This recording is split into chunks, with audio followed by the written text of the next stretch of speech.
It's seeing the charger here with 35p per kilowatt. It's reminding me of something I wanted to ask you, and that's the break-even point between when electric cars are going to be as expensive, if not more expensive, to run per mile than a petrol car. And I was trying to work out where that is. And at 135 a litre at the moment, that's about £6.10 a gallon. Yeah. Doing 50 to 60 miles per gallon. Yeah. To me, that works out roughly 12-ish p. Well, that equates to about 40p kilowatt hour versus 4 miles per kilowatt hour. So if we get to that point, because that's already at 35, if we get rid of all the free charges and you have to pay for it, and it goes up to 40, that's going to be as expensive as buying petrol for a car. How's that going to affect us? I think these are above that line. It needs to be below that. I think 30p and below is definitely where it needs to be. I understand they've got to make money and it's a business. But the other way to look at it is predominantly you won't use these. You're going to charge it home on your cheaper rate, your economy 7, if that's still available, which we'll see.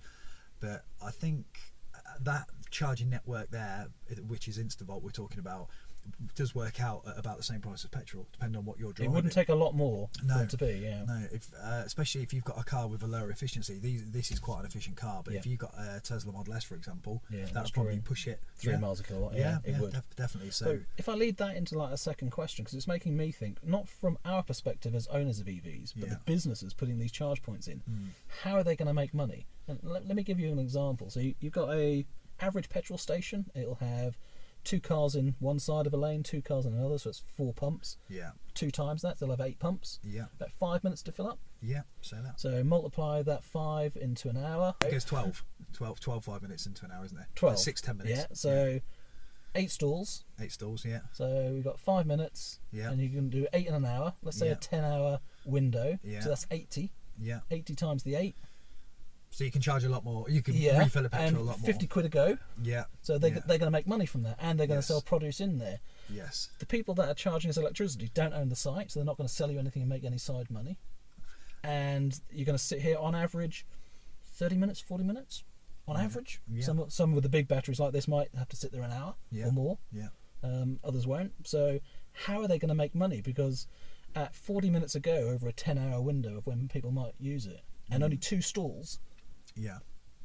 We're not talking 80,000 a day potential capacity for income. We're talking a few £100.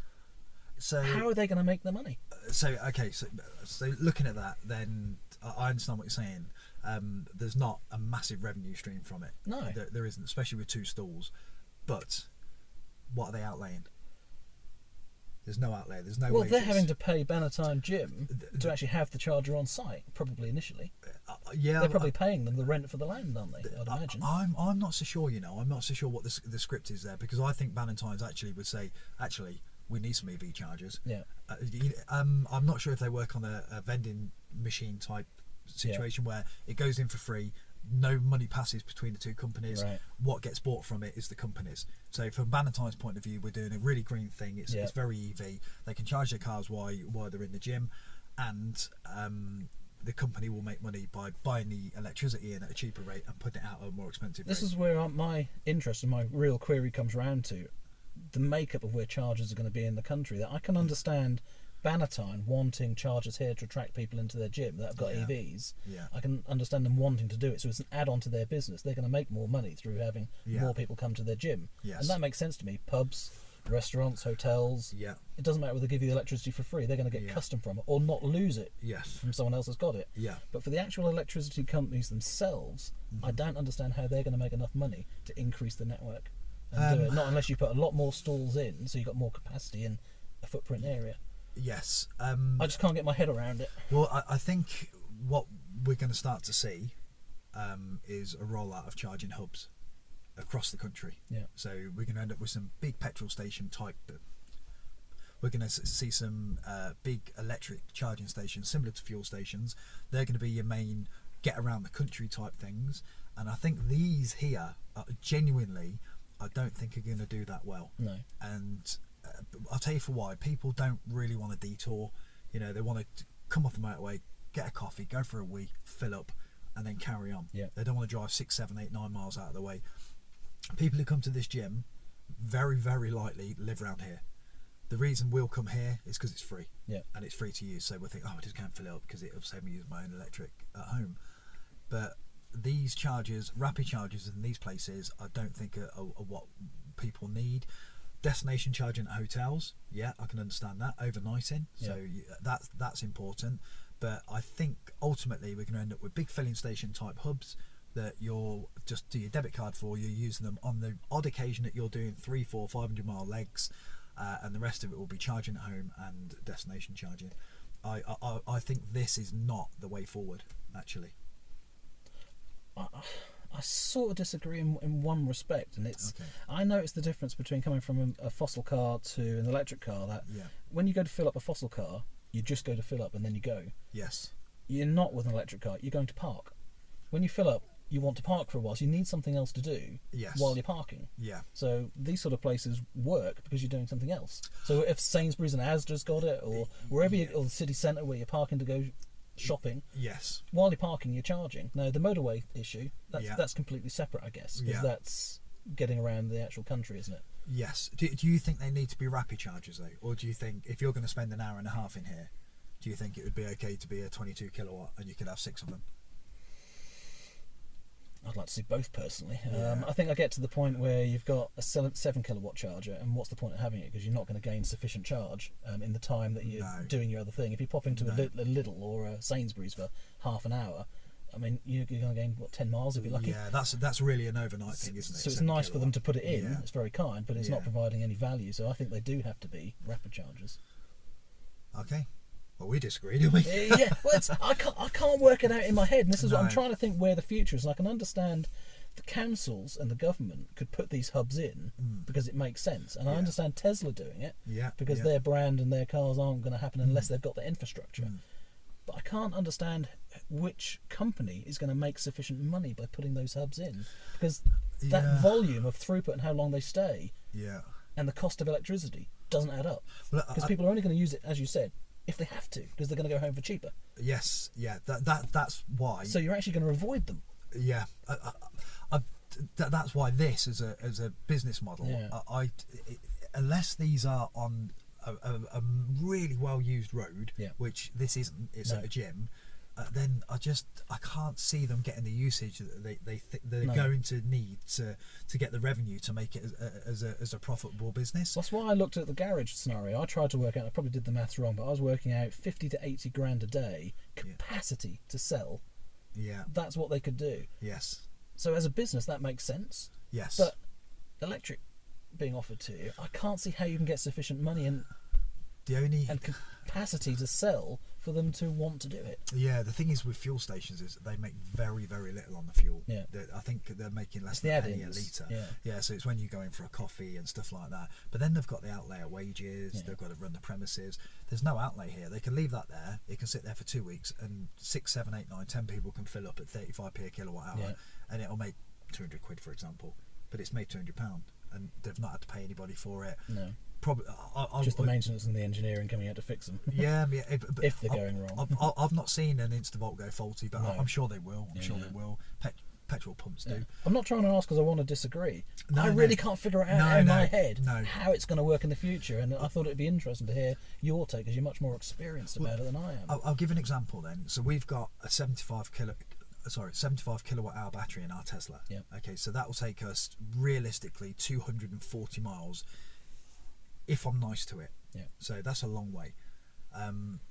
We use the supercharger network, I can say almost never, because we just don't need it. Your battery is only a tiny bit smaller, so you effectively could just charge at home and pay the cheapest rate you could.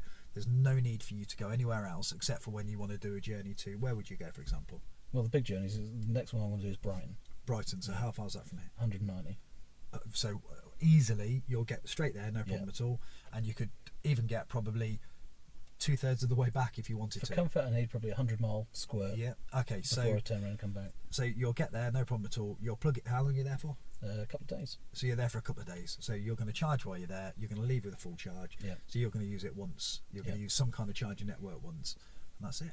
But that's why I then worry about how they're going to make money. How, if that's the way forward, if we're going to have more cars like this with bigger batteries and less capable, and you're going to avoid them because of the high cost, how are they going to make their money to make our infrastructure bigger and better in the future? So you're worried about that it needs investment. It needs money to come into it. I can't see how they're going to be profitable.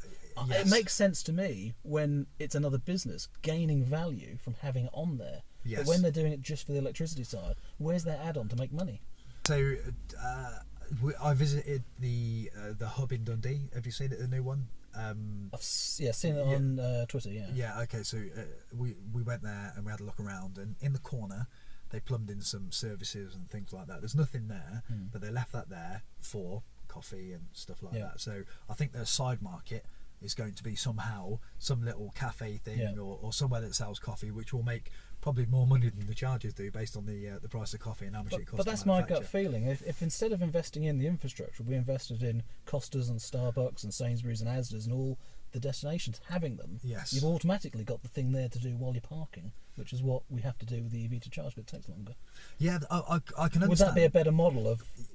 I could understand that Instavolt going to Costa, yeah, you know, and every Costa you've got 6 Instavolt chargers, so anybody can just come up, charge, go and have a coffee, and you know that on a 50 kilowatt charger an hour is going to give you, give and take, what, 40-45 kilowatts. It's going to kilowatt hours. It's going to be quite good, so it's substantial enough. I can see that. I just can't see it in a gym and the outskirts of Norwich where it's going to get minimal use. No.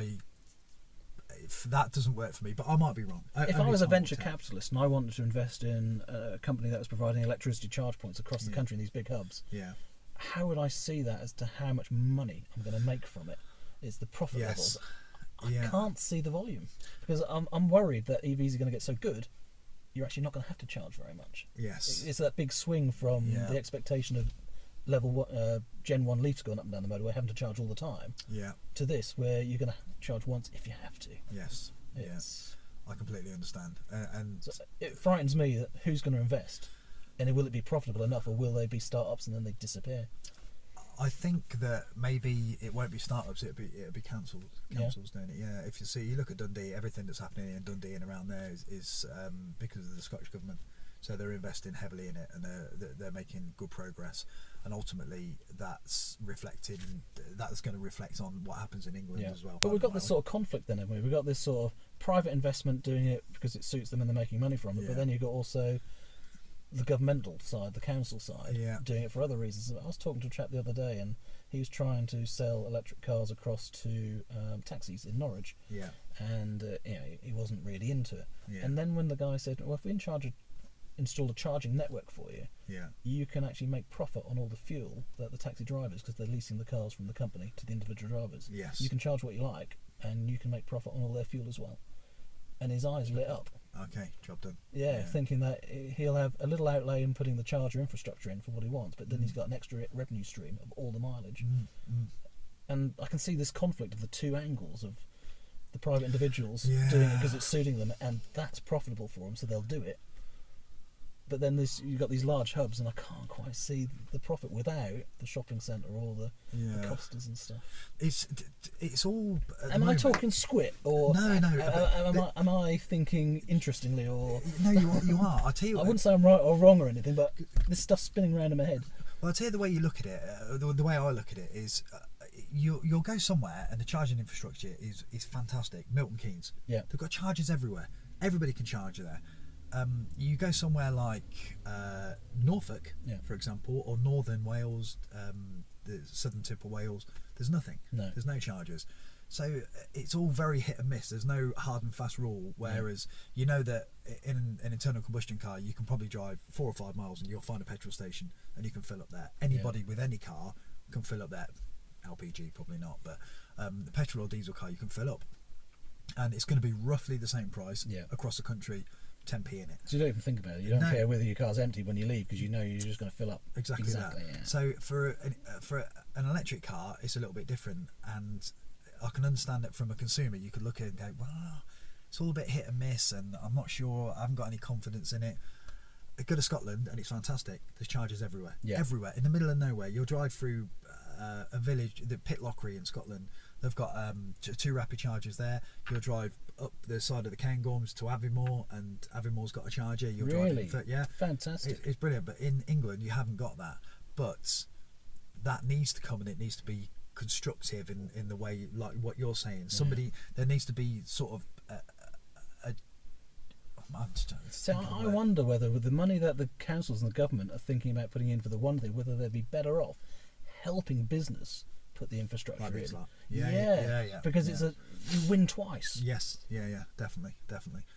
Maybe I that's the way. I just don't know. I don't know. Maybe it's the way, but there does need to be, especially to install people's confidence. Personally, this is going to sound really bad, but I don't really think about it that much because I barely use it, and when I do, all the times I've driven to Scotland, I've had no issues. I just plug in, it charges, I drive away, and that's all it's ever been. We've got this bizarre scenario, though, haven't we? Until people aren't frightened of how to charge, they won't buy into buying an EV. Some people, because they're frightened of it, frightened of what they don't know. So, but once we get the infrastructure, and it's all there, and therefore they're not frightened. They all get EVs, but then they find they don't need to use the chargers. I think what will change that actually is people like you. Yeah. Because you're one of these people who's. I'm not going to say late to the party, but later. Oh, no, I'm not an early adopter. No. So you've come along when it's suited you. Everything's cushy and you're comfortable, and you've bought a car which has got a fantastic range, and now you're going to be starting. In fact, you've already. I feel told like me, I've sort of cheated. But you've already told me that you've been trying to convince. Was it a friend or a colleague that you've been trying to get into an electric car, and the one who was saying, "Is it on?" Yeah. So it's already started, and you're going to be that person, because it's no good. Hyundai saying buy our car, it's amazing. Actually, when somebody who they know and trust comes along and says I bought a Hyundai and it's amazing, you're the person who sells it.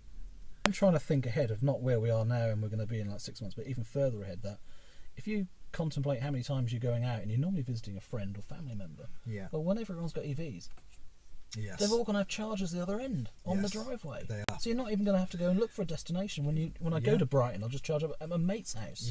It's some people do that. So the network's going to be even less used in long-term future. So you'll have a second EV. Some people get a second EV and they get their charger installed somewhere else. So which you're quite entitled to do. So you might have one installed at your dad's because you go there regularly, or your mum's. I see what you mean. Yeah. So thank you. No worries at all. Thank you. Thanks for having me. I really enjoyed the chat. It's good. It's nice to speak to somebody about EVs and knows what they're talking about.